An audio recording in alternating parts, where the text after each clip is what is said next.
right? So let's talk about a review after a year. What broke? What didn't break? How are things working? Well, in my opinion, everything's okay. It's not the best. It's got its butt kicked. Things that are broken. Kickstand. This lever right here completely broke right here. You can see where it snapped. That's like $100 or something. It's like $100 for a new kickstand. Kickstand bends each way. It's crazy. It just bent the opposite direction. Could not handle the weight of all the usage, you know, especially on slight angled hills and stuff like that. It just could never handle the weight. So I have to get a new kickstand. This cracked right there. I'm stepping on it, so I gotta fix that. There's a loose connection, I think, to the power wire coming down under here because I'm getting intermittent power weakness while I'm going here at 50% power. But I know what it feels like now after a year, especially on the third year. And it just drags and pops and something's loose. And I think it's the front wire down here because they're not really well protected. If you look, they're not well protected at all. Any roots, rocks, scrapes, this wire is getting nailed. So I'm pretty sure this thing's gotten hit so many times. I gotta get down in there and mess with it more, but I'm still in the process of figuring out exactly where the problem is as I'm riding. That's all I did yesterday. And I think I honed it down to this part right here. When I pushed it back in and kind of wiggled it slightly, it seemed to fix the problem. I don't think there's a problem with the back yet, but the back is just as bad because you can see how the wire just kind of sticks out here. There's no real protection or a guard. There should be like a plastic guard coming off this bolt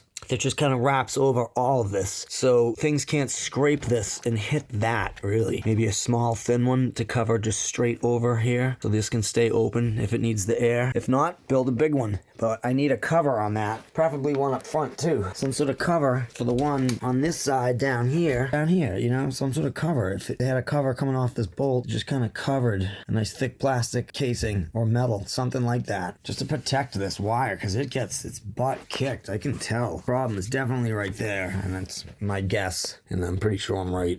But otherwise, other issues, there's a little bit of wobble, and it's always hard to get rid of because it's a folding scooter, so you're gonna have to deal with that. I tightened the bolt down there so many times. When you tighten it too much, it's like locked straight. You can't even fold it or do anything, so it's stupid. So you gotta have it a little bit loose.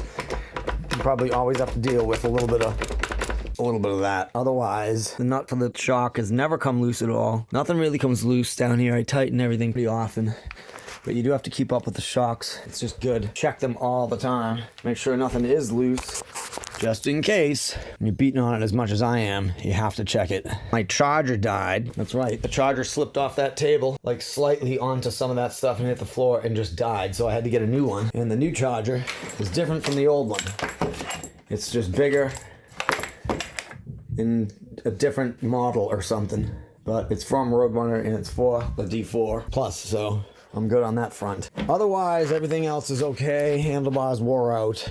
This wire right here pops out and there's a little cut at the end, so you have to keep pushing it back in and make sure it doesn't come out completely and then rip the wires, because that's almost inevitable. That only happened because they don't teach you to keep all the instruments, keep them off of the front. That's like critical. Why? Because you smash into the smallest, slightest bumps and roots when you're going slow, and you slam into this with your body. So I wound up smashing everything and almost breaking stuff until I figured out what the right spot was to put it. My biggest complaint about this thing, is the fact that it has 10-inch tires. That's ridiculous for off-road, in my opinion. Absolutely ridiculous. Those tires right there have no problems rolling over any kind of bumps, and those are 26s. Those two are 26s. That's a 27. If you could get those size tires onto this type of scooter, it would rule. Somebody needs to do that, in my opinion. Rework the frame, make it more V-shaped, get that big 26-inch tires on here, keep the center of gravity low. You can even reduce the length of the deck if you need to just a little bit. Just make that right frame where I can get 26-inch off-road tires onto here. And in my opinion, it would work way better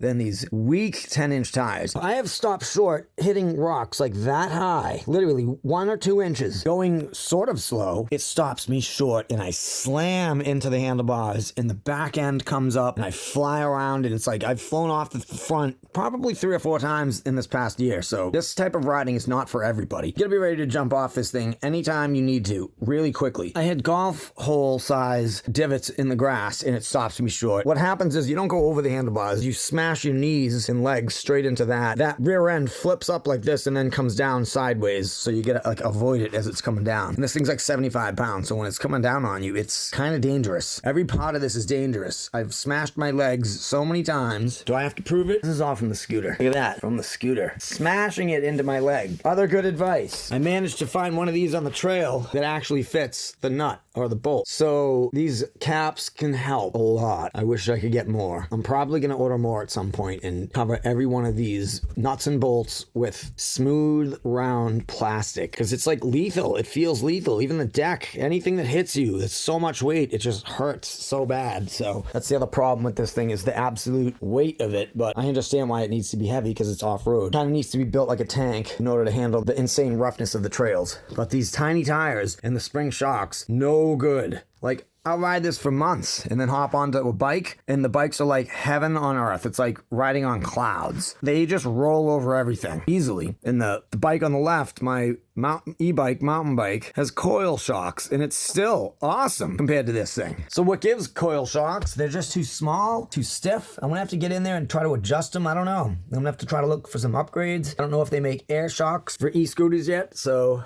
The GTI drive, it's not even a comparison. That thing's like riding on the smoothest cloud ever created. So that's where we're at with this bad boy after about 1 year. It's time to do a 1 year full update, because I got it, I think, in August or something like that last year, 2024. It's been a little over a year at the moment, and here we are. Very dirty, very used. You can see how much tire was used, how much the treads were worn down. All mainly off-road. The park has some asphalt, so I am on asphalt for like a third of the time every day, I would say. But it's mostly off-road. Yeah, so far so good. I can still use it. It just has its issues, mainly with the tiny tires. I'm like so sick of the size of these tires, and I think I noticed they inched them up to 11 inches. These are 10 inches. I think the newer scooters are 11 inches. Somebody must have been complaining, because it's ridiculous. Get the 26-inch tires on there. At least something bigger than this, man. Oh my God, these things are just so rough. So yeah, if you're still kind of young and you get some athleticism still in your body, then yeah, grab one of these off-road scooters. But if not, then be careful, because it's definitely a different type of riding altogether. 3 or 4 hours of this and I'm still tired from the balance and the surfing, all the weird wobbling you do, and pulling up the nose to get over all the big bumps. You cannot let this thing smash into bumps. You can't just sit there and just roll over bumps. You got to pull up on every little bump and find the little line everywhere where there's no bumps. Even if you have to go way off trail, you know, just hit the places with no bumps. But when you're off trail, it can be lethal, because there's holes and sticks you can't see, so you got to be very careful. If only they could combine the size tire of a mountain bike onto an e-powered scooter off-road, we would be talking. So otherwise, all right, that's it for now. I'm going to keep trying to figure out the problem with the power. At some point, I'll get a new kickstand, a new front flap flipper piece, and I'll epoxy this. But for now, it's still rideable every day, and I use it all the time. I gotta start pedaling more. So this has been another one with yours truly. Thanks for watching. Come back soon if you want to keep up with this bad boy right here. And yeah, I'm gonna do some more videos on the other bike soon too, so stay tuned. See you guys then. All right, peace out.